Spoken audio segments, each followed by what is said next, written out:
भाई बहनों को ओम शांति।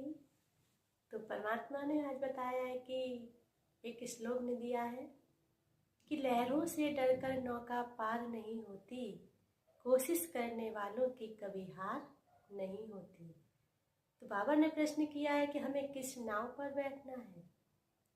तो हमें कौन सी नाव पर बैठना है? सत्यता की नाव पर। कहते हैं सत्य की नाव पर बैठने से सत्यता की नाव हिलेगी डुलेगी लेकिन कभी डूब नहीं सकती, और असत्य की नाव पर जरा सा झोंका आया तो वो डूब जाएगी। लेकिन परमात्मा ने कहा जो सत्यता की नाव पर बैठता है उसकी कभी हार नहीं होती है। सत्य के मार्ग पर चलने वाले व्यक्ति की अनेक बाधाएं आती हैं, अनेक परेशानियां आती हैं, दिक्कतें आती हैं, लेकिन जो अपनी हार नहीं मानते हैं, जो अपनी कोशिश को कभी छोड़ते नहीं हैं, हर परिस्थिति को झेलकर जो अपने सत्य के मार्ग को नहीं छोड़ते हैं, उनकी कभी हार नहीं होती है। कहते हैं कितनी भी जीवन में बाधाएं आए, परिस्थितियां आए, लेकिन हमें अपनी हिम्मत को कायम रखना चाहिए। हमें अपनी कोशिश को कभी छोड़ना नहीं चाहिए। जैसे कहा गया है करत करत अभ्यास के जड़मति होत सुजान, रसरी आवर जात है सिल पर पड़े निशान।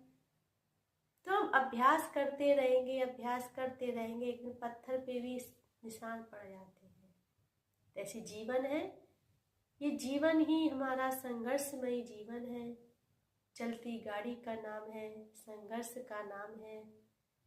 तो कहते हैं जीवन है, इसमें उतार चढ़ाव ही आएंगे, लेकिन हमें अपनी कोशिशों से हार नहीं खानी है, अपनी कोशिश को करते रहना है, सत्य के मार्ग पर चलते रहना है।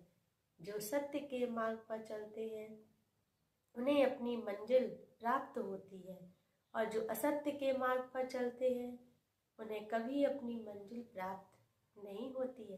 कहते हैं कि थोड़ा बहुत सामने आता है, अच्छा लगता है, क्योंकि सत्य में साथी कम होते हैं, असत्य में अधिक साथी होते हैं। जैसे महाभारत में कौरव के संग कितने थे और योद्धा कितने थे? 5 ही पांडव थे ना। उनके संग श्री कृष्ण थे, और कौरवों के संग माया के बड़े बड़े दानव थे, बहुत बड़े बड़े लोग थे, बहुत धन था, लेकिन जीत नहीं हुई। जीत किसकी हुई? पांडवों की। इसीलिए अपने कर्तव्य पर ध्यान